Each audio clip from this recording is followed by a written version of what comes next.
E Paulo, quando ele começa a escrever para a igreja de Éfeso, Paulo, ele se surpreende com a fé que se encontrava os nossos irmãos de Éfeso. Paulo, ele vai começar a epístola de Éfeso expressando a sua alegria. E ele começa fazendo uma oração para que Deus aperfeiçoe os nossos irmãos de Éfeso, para que os nossos irmãos possam a cada dia mais e mais crescer na graça e no conhecimento do Senhor Jesus Cristo, que é a palavra de Deus. Naquela época, a cidade de Éfeso era uma das cidades mais importantes da Ásia.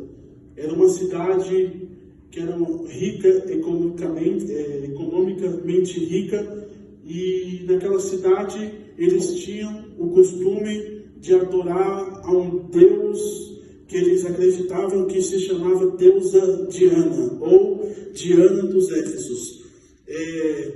Na cidade de Éfeso era conhecida por ter essa estátua onde as pessoas adoravam essa deusa. Eles acreditavam que a deusa Diana foi esculpida de um meteoro que caiu do céu. Eles achavam que estas pedras tinham poderes mágicos. Algumas pessoas colecionavam essas pedras dizendo que tinham um poder sobrenatural. Eles criam nisso. E quando o evangelho chega naquela cidade, aquela cidade ela começa a ter uma decadência econômica.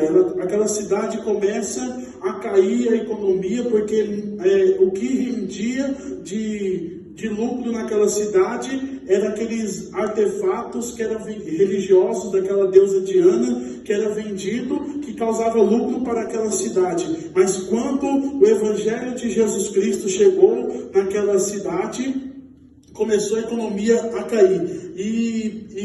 No livro de Éfeso Paulo vai começar a passar uma palavra de ânimo, uma palavra de conforto para o povo, para que eles venham perseverar, que eles não venham desistir, porque Paulo começa a falar para os irmãos a importância da perseverança, porque eles começaram a passar por perseguições, porque quando o crescimento do evangelho naquela cidade começou a crescer bastante, e com o crescimento do evangelho crescendo, pessoas deixaram de adorar aquela deusa Diana, e deixando de adorar aquela deusa Diana, a economia decaiu. Paulo, ele vai glorificar a Deus para os irmãos de Éfeso pelo seu plano de salvação. Paulo vai glorificar a Deus falando da maneira como ele salva. Paulo ele vai falar que é Deus quem escolhe, que é Deus quem capacita, que é Deus quem levanta, que é Deus que derrama poder, é Deus quem predestina, é Deus quem exalta e é Deus quem abate. Paulo vai falar sobre que Deus ele tem uma herança para a igreja, e aonde essa herança é que todos nós aguardamos um dia tomar posse dessa herança, que é a nossa salvação. Paulo, quando ele vai falar de herança, ele nos traz à memória o plano de Deus que começou no livro de Êxodo. Desde o livro de Gênesis,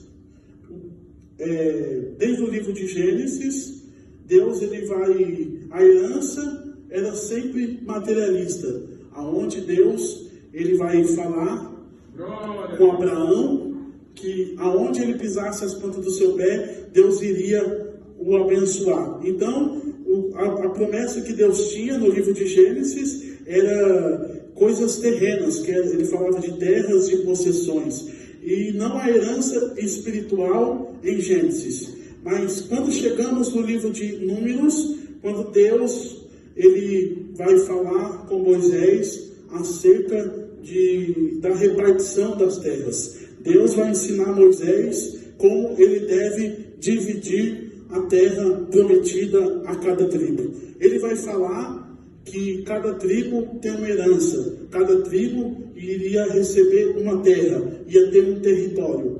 Em Números, quando Moisés vai olhar para a tribo de Levi, Deus fala para Arão, tu não terás posse, tu não terás terra, tu não terás herança no meio do teu povo. Eu creio que quando Deus fala isso para Arão, ele olha para Deus e diz: mas Senhor, cada tribo recebeu terra, recebeu animais, cada um ganhou alguma coisa, ganhou território, ganhou animais, e nós não vamos ganhar nada. Aí Deus vai falar para Arão, a tua tribo não vai ganhar nada, porque a tua herança sou eu, a tua posse sou eu, a tua herdade sou eu, assim diz o Senhor.